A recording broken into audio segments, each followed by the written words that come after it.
Plus Vijayani sir. நிறைய நாங்கள் தனியாக உட்காந்து பேசிடுவோம், அதனால் இங்கே பேசுகிறதுக்கு சங்கோச்சமாக இருக்குது. ஒவ்வொரு விஷயத்துலையும் ப்ரூவ் பண்ணிகிட்டே இருக்கார். ஆரம்பத்தில் எல்லாரும் தன்னம்பிக்கைன்னு பேசினார். அதோட மொத்த உருவமாக அவரை பார்க்கலாம். டெஃபினட்டாக அவர் மேலே இருக்கிற கான்ஃபிடென்ஸ் முதல் வெற்றி. ரெண்டாவது ஃபாத்திமா மேடம் அவர் மேலே வச்சுருக்கிற நம்பிக்கை, ப்ளஸ் இப்போ ரசிகர்கள் அவர் மேலே வச்சுருக்கிற நம்பிக்கை. இந்த மூணும் ஒரு சேர இருக்கிற வரைக்கும் டெஃபினட்டாக அவருக்கு தொடர்ந்து எல்லா படங்களுமே வெற்றி படமாக அமையும். ப்ளஸ் இப்போ ஜி சீனிவாசன் சார் அறிமுகப்படுத்தியிருக்காரு. இதே மாதிரி தொடர்ந்து புது இயக்குநர்களுக்கு அவர் கண்டிப்பாக வாய்ப்பு கொடுக்கணும். நிறைய யங் பிளட் இண்டஸ்ட்ரிக்குள்ளே வரணும். அதுக்கு ஒரு வழியாக விஜயானி சார் தொடர்ந்து இருக்கணும் அப்படின்னு அவர் மறுபடியும் கேட்டுக்கிறேன். ப்ளஸ் இப்போ மெயினாக பேச வேண்டாம் அப்படின்னு நினச்சது எதுக்குன்னா, இப்போ தயாரிப்பாளர் சங்கத்தில் புதுசாக ஒரு 3 கம்ப்ளைண்ட் வந்திருக்கு. எல்லாமே ஆர்டிஸ்ட் கம்ப்ளைண்ட்ஸு. கரெக்டாக ஷூட்டிங்க்கு வர்றதில்ல, ஷூட்டிங்கு 30% படம் முடிஞ்ச ஒரு படத்தை இதோட ரிலீஸ் பண்ணிக்கங்க, நான் முழுசாக படம் முடிச்சு கொடுக்குறதுனா 3 வருஷம் ஆகும் உங்களுக்கு, இதோட ரிலீஸ் பண்ணிக்கங்கன்னு சொல்லி ரிலீஸ் பண்ண ஒரு கதை ஒன்று வந்துச்சு.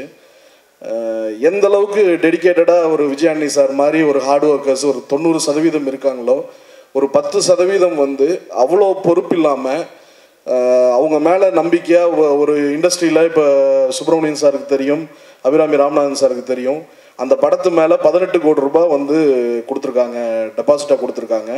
இப்போ அந்த 18 கோடி யார் ரிட்டர்ன் பண்ண போகிறா, அந்த 18 கோடிக்கு யார் பதில் சொல்கிறது? தன் மேலே நம்பிக்கை வச்சு இத்தனை கோடி இன்வெஸ்ட் பண்ணுற ஒரு தயாரிப்பாளரை நடுரோட்டில் நிறுத்தியிருக்காங்க. இப்போ அவரோட வாழ்க்கை என்ன ஆக போகுது, இதை பற்றியெல்லாம் எதுவுமே கவலை இல்லாமல் டோட்டலாக பயங்கர இக்னோரண்ட்டாக, அது ரொம்ப ரொம்ப இர்ரெஸ்பான்சிபிளாக சில விஷயங்கள் இண்டஸ்ட்ரியில் நடந்துகிட்ருக்கு.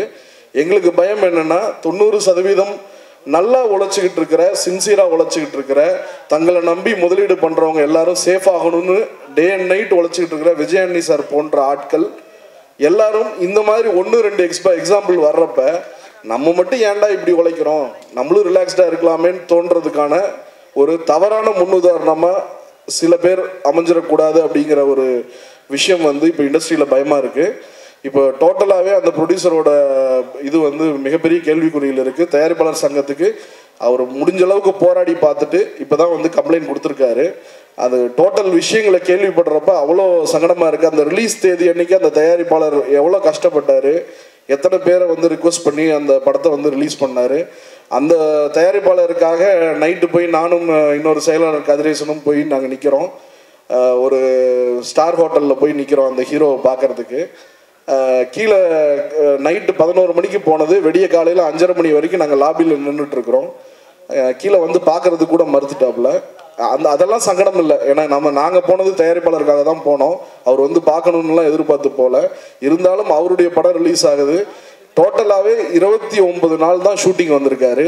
அதுவும் வந்தது 4 மணி நேரம் 3 மணி நேரம் 1.5 மணி நேரத்துக்கு மேலே ஒரு ஷூட்டிங் ஸ்பாட்டில் இருந்து வேலை செய்யவே இல்லை. இத்தனை ஒரு இர்ரெஸ்பான்சிபிளாக எனக்கு தெரிஞ்சு இந்தியாவில் எந்த ஆர்டிஸ்ட் இருந்தது கிடையாது. ஸோ இதை தவிர இன்னொரு மிகப்பெரிய ஜாம்பவான் ஒருத்தர் இருக்கார், ஒரு காமெடியன் ஒருத்தர் இருக்கார். ரொம்ப நாம் ரசித்து ரொம்ப என்ஜாய் பண்ணக்கூடிய ஒரு காமெடியன். அவரை பார்த்து நீ சிரிக்கவே முடியாத அளவுக்கு ஒரு தயாரிப்பாளரை காயப்படுத்தியிருக்காரு. ஸோ இது எல்லாமே ஒரு ராங் முன்னுதாரணம். எல்லாருக்கும் ஒரு சின்ன எண்ணங்கள் என்னென்னா, திரு விஷால் அவர்கள் தயாரிப்பாளர் சங்கத்தில் இருக்கார், விஷால் இருக்கிறப்ப நம்மளை கேள்வி, அதெல்லாம் கிடையவே கிடையாது. விஷால் தலைவர் ரொம்ப ரொம்ப தெளிவாக இருக்காப்புல.